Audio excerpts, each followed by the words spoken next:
Welcome two science. അപ്പോൾ മുന്നത്തെ ക്ലാസ്സിൽ നമ്മൾ എന്തൊക്കെയാണ് ഡിസ്കസ് ചെയ്തിട്ടുണ്ടായിരുന്നത്? കോഗ്നിഷൻ എന്താണ്, കോഗ്നിറ്റീവ് പ്രോസസ്സ് എന്താണ്, അതുപോലെ തന്നെ തോട്ടിന്റെ ബേസിക് യൂണിറ്റ് ആയിട്ടുള്ള കോൺസെപ്റ്റ്സ്, പ്രോട്ടോടൈപ്സ്, ഇമേജസ്, പിന്നെ ലാംഗ്വേജിന് തിങ്കിങ്ങിലുള്ള റോള്, ഇത്രയും കാര്യങ്ങളാണ് നമ്മൾ മുന്നത്തെ ക്ലാസ്സിൽ ഡിസ്കസ് ചെയ്തിട്ടുള്ളത്. ഇനി നമുക്ക് നോക്കാനുള്ളത് ബാക്കി കോഗ്നിറ്റീവ് പ്രോസസ്സുകളെ കുറിച്ചാണ്. നമുക്ക് റീസണിങ് എന്താണെന്ന് നോക്കാം.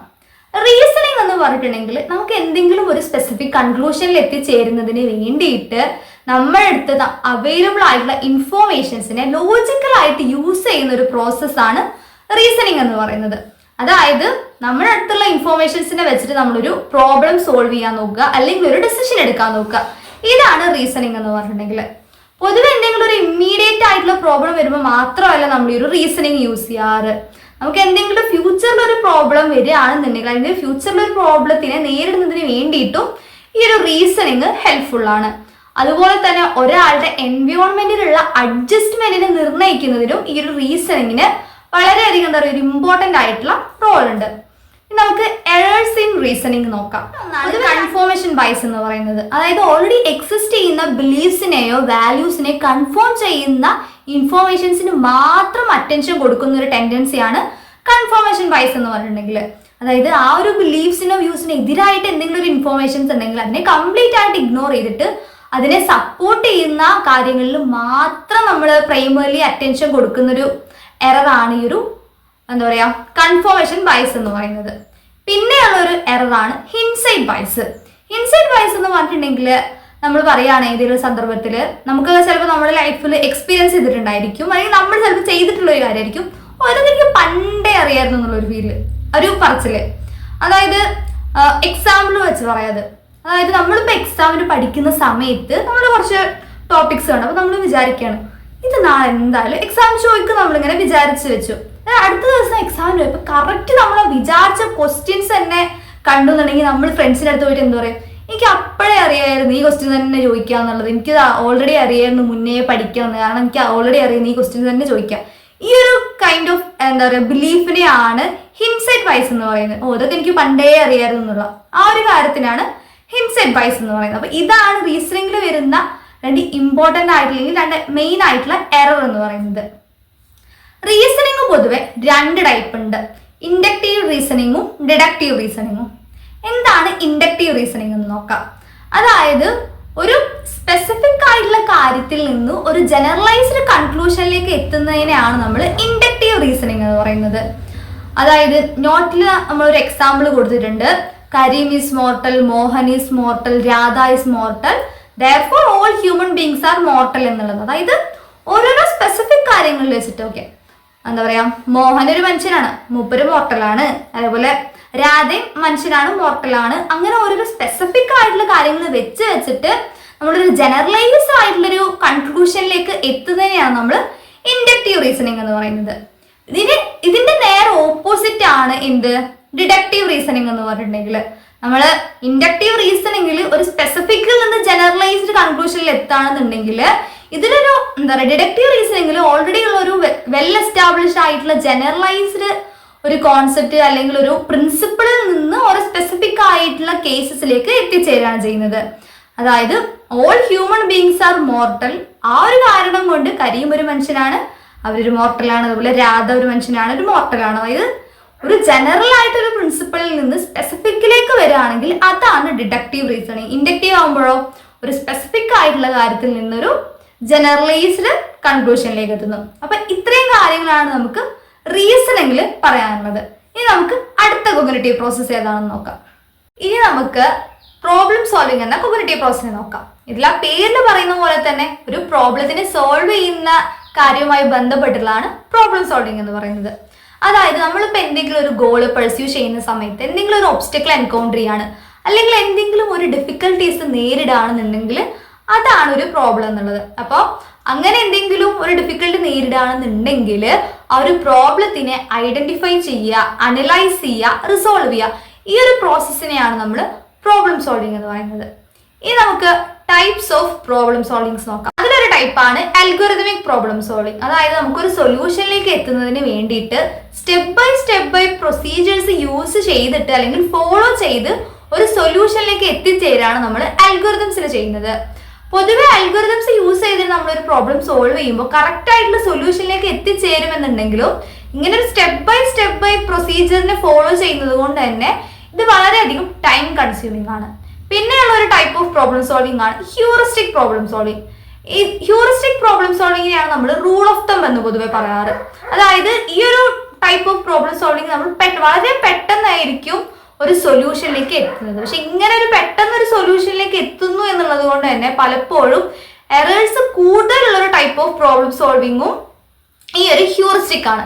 പിന്നെയുള്ള ഒന്നാണ് trial and error. Trial and error എന്ന് പറഞ്ഞിട്ടുണ്ടെങ്കിൽ നമ്മളൊരു കാര്യം ചെയ്ത് അത് തെറ്റി അതിൽ നിന്ന് പഠിച്ച് നമ്മളൊരു പ്രോബ്ലത്തിനുള്ള സൊല്യൂഷൻസ് കണ്ടെത്തുന്നതാണ് ട്രയൽ ആൻഡ് എറർ എന്ന് പറയുന്നത്. അതായത് വീണ്ടും റിപ്പീറ്റ് ചെയ്ത് ഒരു പ്രോബ്ലം വന്നു കഴിഞ്ഞു അപ്പൊ ആ ഒരു പ്രോബ്ലത്തിന് സൊല്യൂഷൻ കണ്ടുപിടിക്കുന്നതിന് വേണ്ടിയിട്ട് ഒരു സൊല്യൂഷൻ കണ്ടുപിടിച്ച് ട്രൈ ചെയ്ത് ശരിയല്ല, എന്നിട്ട് അടുത്ത വീണ്ടും നമ്മൾ ട്രൈ ചെയ്യുന്നു, പിന്നെ വീണ്ടും അങ്ങനെ ഓരോരോ സൊല്യൂഷൻസ് ട്രൈ ചെയ്ത് എപ്പോഴാണോ ആ ഒരു പ്രോബ്ലം സോൾവ് ആകുന്നുണ്ടെങ്കിൽ വീണ്ടും നമ്മളിങ്ങനെ ഓരോ സൊല്യൂഷൻസ് ഇങ്ങനെ എന്താ പറയാ പരീക്ഷിച്ചുകൊണ്ടിരിക്കുന്ന ഒരു ടൈപ്പ് ഓഫ് പ്രോബ്ലം സോൾവിംഗ് ആണ് ട്രയൽ ആൻഡ് എറർ എന്ന് പറഞ്ഞിട്ടുണ്ടെങ്കിൽ. ഇനി നമുക്ക് പ്രോബ്ലം സോൾവിങ്ങിന്റെ സ്റ്റെപ്സ് എന്താണെന്ന് നോക്കാം. മെയിൻ ആയിട്ട് 5 സ്റ്റെപ്സ് ആണ് ഈ ഒരു പ്രോബ്ലം സോൾവിംഗിൽ വരുന്നത്. അത് ഏതൊക്കെയാണെന്ന് നോക്കാം. അതിൽ വരുന്ന ഫസ്റ്റ് സ്റ്റേജ് ആണ് ഐഡന്റിഫൈ ദ പ്രോബ്ലം. ഈ ഒരു സ്റ്റേജിൽ എന്ന് പറഞ്ഞിട്ടുണ്ടെങ്കിൽ പ്രോബ്ലത്തിനെ വളരെ കൃത്യമായിട്ട് ഡിഫൈൻ ചെയ്യുകയും റെക്കഗ്നൈസ് ചെയ്യുകയും ചെയ്യുക എന്നുള്ളതാണ്.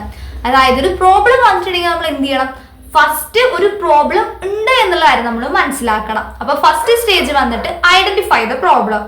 സെക്കൻഡ് സ്റ്റേജ് ആണ് ജനറേറ്റ് പോസിബിൾ സൊല്യൂഷൻസ്. അതായത് നമ്മൾ ഇപ്പോൾ ഫസ്റ്റ് സ്റ്റേജിൽ ഒരു പ്രോബ്ലം എന്താണെന്ന് മനസ്സിലാക്കി, എന്നിട്ട് സെക്കൻഡ് സ്റ്റേജിൽ എന്ത് ചെയ്യണം, ആ ഒരു പ്രോബ്ലത്തിനെ സോൾവ് ചെയ്യുന്നതിന് വേണ്ടിയിട്ട് നമുക്ക് എന്തൊക്കെ ചെയ്യാൻ പറ്റും, അതിന് പോസിബിൾ ആയിട്ടുള്ള സൊല്യൂഷൻസ് അല്ലെങ്കിൽ സ്ട്രാറ്റജീസ് എന്തൊക്കെ നമുക്ക് ചൂസ് ചെയ്യാൻ പറ്റും എന്നുള്ള ഒരു കാര്യത്തിനെ നോക്കുന്നതാണ് സെക്കൻഡ് സ്റ്റേജിൽ.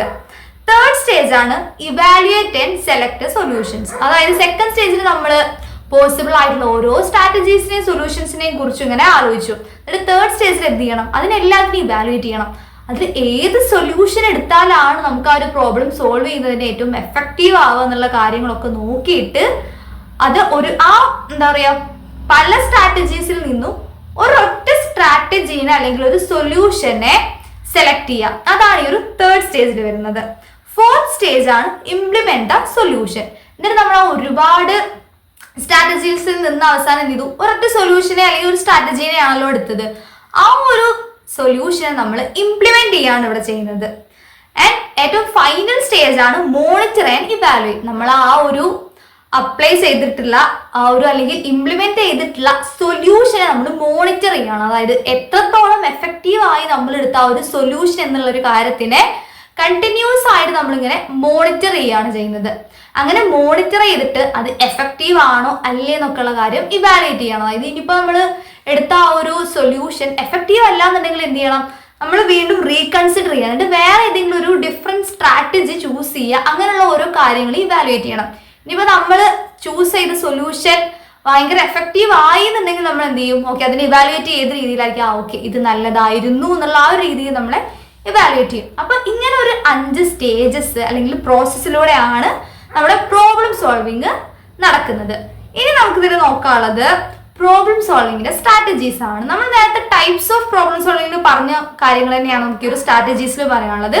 അതിൽ ഫസ്റ്റ് വന്നാണ് അൽഗോരിതംസ്. അൽഗോരിതംസ് എന്ന് പറഞ്ഞിട്ടുണ്ടെങ്കിൽ നമ്മൾ നേരത്തെ പറഞ്ഞ പോലെ തന്നെ സ്റ്റെപ്പ് ബൈ പ്രൊസീജിയേഴ്സിനെ യൂസ് ചെയ്തിട്ട് ഒരു എന്താ പറയാ പ്രോബ്ലത്തിന് സൊല്യൂഷൻ കണ്ടെത്തുക എന്നുള്ളതാണ് അൽഗോരിതംസ് എന്ന് പറഞ്ഞിട്ടുണ്ടെങ്കിൽ. ഹ്യൂറിസ്റ്റിക്സ് എന്ന് പറഞ്ഞിട്ടുണ്ടെങ്കിൽ റൂൾ ഓഫ് തമ്മാണ്. അതായത് പെട്ടെന്ന് ഒരു സൊല്യൂഷനിലേക്ക് എത്തിച്ചേരുക എന്നുള്ളതാണ് ഹ്യൂറിസ്റ്റിക്സ് ചെയ്യുന്നത്. പിന്നെ ഉള്ളതാണ് trial and error. Trial and error എന്ന് പറഞ്ഞിട്ടുണ്ടെങ്കിൽ ഒരു പ്രോബ്ലത്തിന് സൊല്യൂഷൻ കണ്ടെത്തുന്നതിന് വരെ വീണ്ടും ഓരോ സൊല്യൂഷൻസ് ഇങ്ങനെ ട്രൈ ചെയ്ത് ഏതാണോ വർക്ക് ആവുന്നുണ്ടെങ്കിൽ അതുവരെ ഓരോരോ സ്ട്രാറ്റജീസും സൊല്യൂഷൻസും പരീക്ഷിച്ചുകൊണ്ടിരിക്കുന്ന ഒന്നാണ് ട്രയൽ ആൻഡ് എറർ എന്ന് പറയുന്നത്. പിന്നെ ഉള്ളതാണ് ബ്രെയിൻ സ്റ്റോമിങ് എന്ന് പറഞ്ഞിട്ടുണ്ടെങ്കിൽ ഒരു പ്രോബ്ലത്തിന് സോൾവ് ചെയ്യുന്നതിന് വേണ്ടിയിട്ട് നമ്മളിങ്ങനെ പല തരത്തിലുള്ള ഐഡിയാസും കാര്യങ്ങളും ഇങ്ങനെ ആലോചിച്ചുകൊണ്ടിരിക്കുക. അപ്പൊ നമ്മൾ ഓരോരോ ഐഡിയാസും കാര്യങ്ങളുമായിട്ട് ഇങ്ങനെ വന്നുകൊണ്ടിരിക്കുന്ന അല്ലെങ്കിൽ ഓരോ ഐഡിയാസിനെ ഇങ്ങനെ ആലോചിച്ചെടുത്തുകൊണ്ടിരിക്കുന്ന ഒരു പരിപാടിയാണ് ബ്രെയിൻ സ്റ്റോമിങ് എന്ന് പറയുന്നത്. അപ്പൊ ഈ ഒരു ബ്രെയിൻ സ്റ്റോമിങ് എന്ന് പറയുന്നത് എന്താണ്, ഒരു പ്രോബ്ലം സോൾവിങ്ങിനുള്ള സ്ട്രാറ്റജിയാണ്. ഇനി നമുക്ക് ഈ ഒരു പ്രോബ്ലം സോൾവിങ്ങിന്റെ ബാരിയേഴ്സ് എന്തൊക്കെയാണെന്ന് നോക്കാം.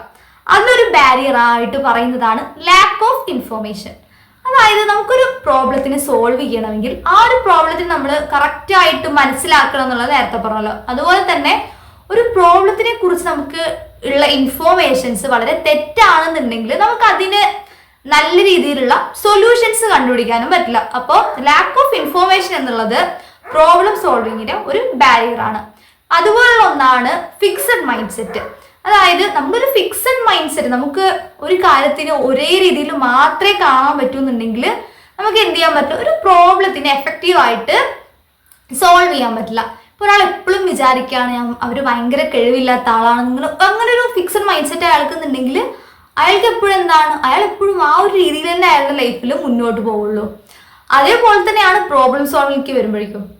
പ്രോബ്ലം സോൾവിങ്ങിൽ വരുമ്പോഴും ഈ ഒരു ഫിക്സഡ് മൈൻഡ് സെറ്റ് കൊണ്ടാണ് നമ്മൾ വരുന്നതെന്നുണ്ടെങ്കിൽ നമുക്ക് പുതിയ പുതിയ ഐഡിയാസും കാര്യങ്ങളൊന്നും ജനറേറ്റ് ചെയ്യാൻ പറ്റില്ല. അതുകൊണ്ട് തന്നെ നമ്മൾ എപ്പോഴും ഒരു പ്രോബ്ലം വന്നു കഴിഞ്ഞാൽ ഒരൊറ്റ സൊല്യൂഷൻ നമുക്ക് ഉണ്ടായിരിക്കുള്ളൂ. ആ ഒരു സൊല്യൂഷൻ വർക്ക് ആയില്ലെങ്കിൽ എന്ത് ചെയ്യും, അത് അവിടെ കഴിഞ്ഞു, നമുക്ക് അതിനെന്താണ് എഫക്റ്റീവായിട്ട് ഡീൽ ചെയ്യാൻ പറ്റില്ല. അപ്പോൾ ഫിക്സഡ് മൈൻഡ് സെറ്റും ഇതുപോലെ ഒരു ബാരിയർ ആണ് നമ്മുടെ പ്രോബ്ലം സോൾവിങ്ങിന്. ഈ ഫിക്സഡ് മൈൻഡ് സെറ്റിന് സിമിലർ ആയിട്ടുള്ള ഒന്നാണ് ഈ ഒരു ഫങ്ഷണൽ ഫിക്സഡ്നെസ് എന്ന് പറയുന്നത്. അതായത് ഒരു ഒബ്ജക്റ്റിനെ അല്ലെങ്കിൽ ഒരു കോൺസെപ്റ്റിനെ ഒരൊറ്റ ഫംഗ്ഷനേ ഉള്ളൂ എന്നുള്ള രീതിയിലാണ് നമ്മൾ കാണുന്നുണ്ടെങ്കിൽ അതും എന്താ പറയുക നമ്മുടെ പ്രോബ്ലം സോൾവിങ്ങിന് ഒരു ബാരിയർ ആണ്. ഒരു ഫേമസ് ആയിട്ടുള്ള ക്യാൻഡിൽ എക്സ്പെരിമെന്റ് ഉണ്ട് ഈ ഒരു ഫങ്ഷണൽ ഫിക്സഡ്നെസ്സിൽ. നിങ്ങൾ ഗൂഗിൾ ചെയ്താൽ നിങ്ങൾക്ക് മനസ്സിലാവും. അപ്പൊ ഞാൻ വേറൊരു എക്സാമ്പിൾ പറയാം ഫങ്ഷണൽ ഫിക്സഡ്നെസ്സിന്. ഒരു ആണി എവിടെയെങ്കിലും തറച്ചിട്ടുണ്ടെന്ന് വിചാരിക്കുക. അപ്പൊ ആ ആണി നമുക്ക് എടുക്കണം. നമ്മുടെ കയ്യിൽ ആകെയുള്ളത് ചുറ്റികയാണ്. അപ്പൊ പല ആളുകളും ആ ഒരു ചുറ്റികേനെ പൊതുവെ നമ്മൾ എന്താണ് ആണി അടിക്കാൻ വേണ്ടിയിട്ട് അല്ലെങ്കിൽ ആ ഒരു യൂസ് ആണല്ലോ എല്ലാവർക്കും മൈൻഡിലുണ്ടാവുക.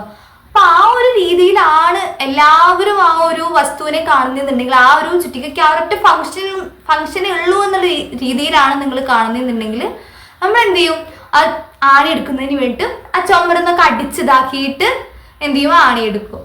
ഇനി അതല്ല, നമുക്ക് പല ആളുകൾ ചിലവരൊക്കെ ശ്രദ്ധിച്ചിട്ടുണ്ടാവും ഈ ചുറ്റികയുടെ പിന്നിൽ തന്നെ ആണി എടുക്കുന്നതിന് വേണ്ടിയിട്ട് പ്രത്യേകമായിട്ടൊരു കാര്യം ഉണ്ടായിരിക്കും.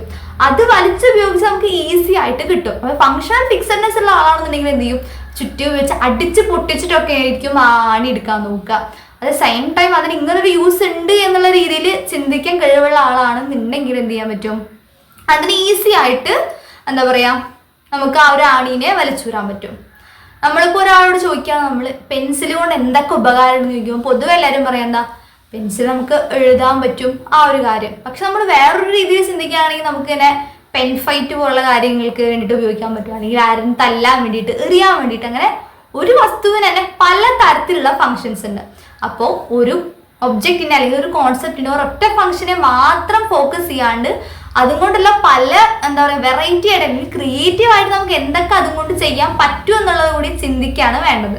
അപ്പോൾ ഫങ്ഷണൽ ഫിക്സഡ്നെസ് ഒരാൾക്ക് ഉണ്ട് എന്നുണ്ടെങ്കിൽ നമുക്ക് എന്ത് ചെയ്യാൻ പറ്റില്ല, ഒരു ക്രിയേറ്റീവ് ആയിട്ട് ഒരു സൊല്യൂഷൻ കണ്ടെത്താൻ നമുക്ക് പറ്റില്ല. അപ്പോൾ ഫങ്ഷണൽ ഫിക്സഡ്നെസ്സും ഒരു ബാരിയർ ആണ് നമ്മുടെ പ്രോബ്ലം സോൾവിങ്ങിന്. പിന്നെ ഉള്ളതാണ് കൺഫർമേഷൻ ബയസ്. നമ്മൾ നേരത്തെ റീസണിങ്ങിൽ പറഞ്ഞ പോലെ തന്നെ കൺഫർമേഷൻ ബയസ് എന്ന് പറഞ്ഞിട്ടുണ്ടെങ്കിൽ ഒരാളുടെ ഓൾറെഡി എക്സിസ്റ്റ് ചെയ്യുന്ന ബിലീഫിനും വാല്യൂവിനും എന്താ പറയുക എതിരായിട്ട് അല്ലെങ്കിൽ അതിന് കോൺട്രഡിക്റ്റ് ആയിട്ട് വരുന്ന ഇൻഫോർമേഷൻസിനൊക്കെ ഇഗ്നോർ ചെയ്തിട്ട് അതിനെ സപ്പോർട്ട് ചെയ്യുന്ന കാര്യങ്ങളെ മാത്രം എന്താ പറയുക അതിൽ മാത്രം അറ്റൻഷൻ കൊടുക്കുന്നതിനെയാണ് നമ്മൾ കൺഫർമേഷൻ ബയസ് എന്ന് പറയുന്നത്. പിന്നെ അതുപോലെ തന്നെ നമ്മുടെ ഇമോഷൻസ്, അതുപോലെ തന്നെ സോഷ്യൽ ഇൻഫ്ലുവൻസ്, ഇത്തരം കാര്യങ്ങളൊക്കെ തന്നെ നമ്മുടെ ഒരു എഫക്റ്റീവ് പ്രോബ്ലം സോൾവിങ്ങിനുള്ള ബാരിയേഴ്സ് ആണ്. അപ്പോൾ ഇത്രയും കാര്യങ്ങളാണ് നമുക്ക് ഇന്നത്തെ ക്ലാസ്സിൽ ഡിസ്കസ് ചെയ്യാനുള്ളത്. അപ്പോൾ എല്ലാവരും പോയിട്ട് നോട്ട്സ് ഒക്കെ വായിച്ച് നോക്കുക, നോട്ടൊക്കെ പ്രിപ്പയർ ചെയ്യുക, അതുപോലെ നന്നായിട്ട് പഠിക്കുക. So that's it. Thank you.